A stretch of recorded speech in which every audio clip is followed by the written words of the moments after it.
Is there anything Congress should be doing, anything the Republican conference should be doing about people that are dying from violent gun? Yeah, the first thing in any kind of tragedy I do is, as I pray for the victims, pray for their families. I really get angry when I see people trying to politicize it for their own personal agenda, especially when we don't even know the facts. There are facts coming out. It looks like the shooter originally went to another school that had much stronger security, and ultimately went to this school. Let's get the facts, and let's work to see if there's something that we can do to help secure schools. We've talked about things that we can do, and it just seems like on the other side, all they want to do is take guns away from law-abiding citizens. We've talked about the need to improve mental health in this country, and that's been a driver of a lot of these shootings as well.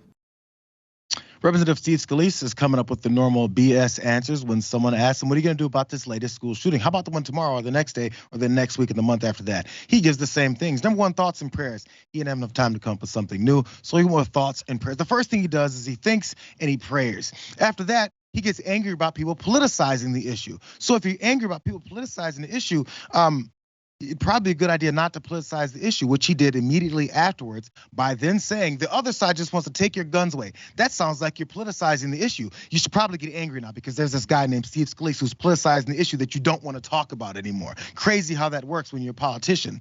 And also lastly, then he talks about mental health. We just mentioned this in the last block. So what are you going to do about mental health? Where's the bill, Steve? Where's the bill to address mental health issues that are connected to mass gun violence? Where's the mental health bill? Where's the money coming from? How much are you looking to spend on it? Where are you taking it from? We're moving these things around to mental health issues. When are you going to implement it, Steve? Before the next one? Because there's mental health problems, Steve Scalise said. Oh, I'm sorry. There's the part about let's wait and see until you guys stop asking me about it. That's the third part. It was somewhere in the middle of all of his BS. But still, there are people in Tennessee who are trying to fight back from these same old nonsense excuses to kick the ball down the road until someone else gets shot again. Someone else today being shot right now. There's folks in Tennessee that are trying to fight back. One of them, his name is Bo Mitchell, Democrat. He's a state representative in Tennessee. This is what he had to say on the floor fighting back.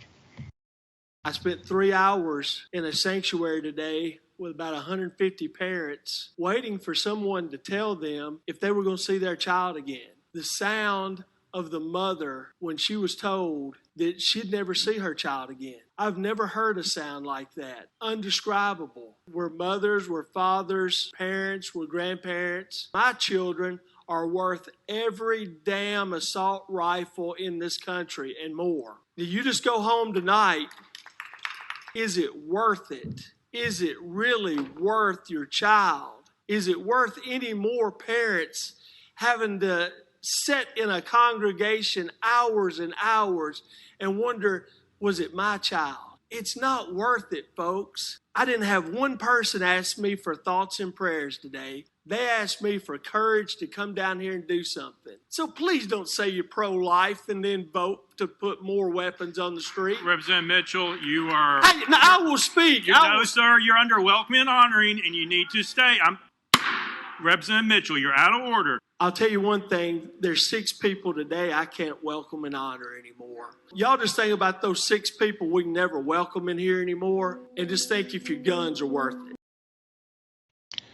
Conservatives, Republicans are really showing their ass, even more just blatantly. So as the person with the gavel there in that exchange with Bo Mitchell, who was talking about whether or not your children's and grandchildren's lives are worth your weapons, he was gavelled and he said, you're out of order, because apparently in that part of the session, you're supposed to do welcoming and honoring, and he wasn't doing it. So we can't talk about it right now. That's what they care about. There's more to this, Waz. I'm going to let you jump in here.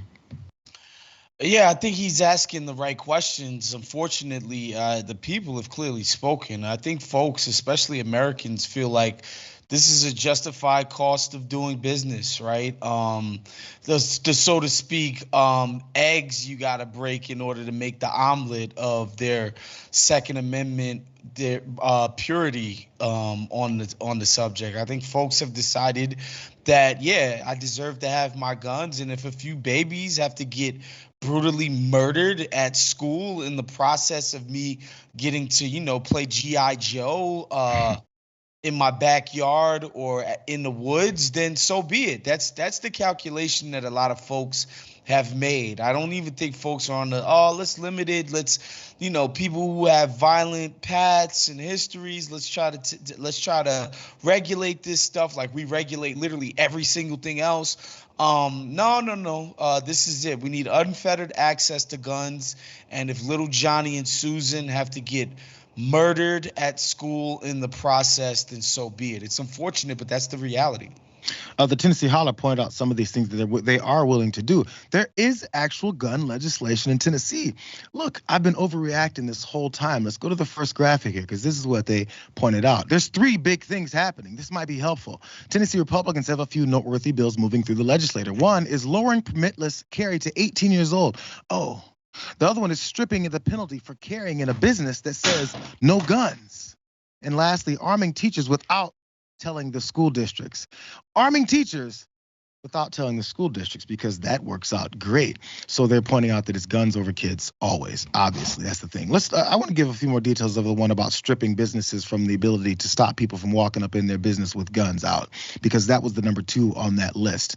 From the Chattanooga Times Free Press, I've been saving this article because I thought it was ridiculous. The bill seeks to eliminate the offense of possessing a gun or other weapon in a building or on property where there's signage posted stating that weapons possession is prohibited on the premises. It includes local, state, and federal buildings. So if you put a sign up saying no guns in here, the person with the gun used to get to give you a middle finger and walk in anyway, and maybe even shoot you in the face. Because why not? More from this though. Among bill provisions is a section authorizing holders of state concealed and enhanced handgun carry permits to carry any firearm that the permit holder legally owns or possesses in any place or manner already authorized for handguns. So if you could formally carry a handgun, you can then carry larger guns. Why not? Lastly, it eliminates the criminal offense of possession of a firearm or club with intent to go armed. Other provisions include reducing from 21 to 18 the minimum age, as we pointed before, required for a person to obtain an enhanced lifetime concealed handgun carry permit. So that's the way that they're addressing the gun issues in Tennessee, making it even easier.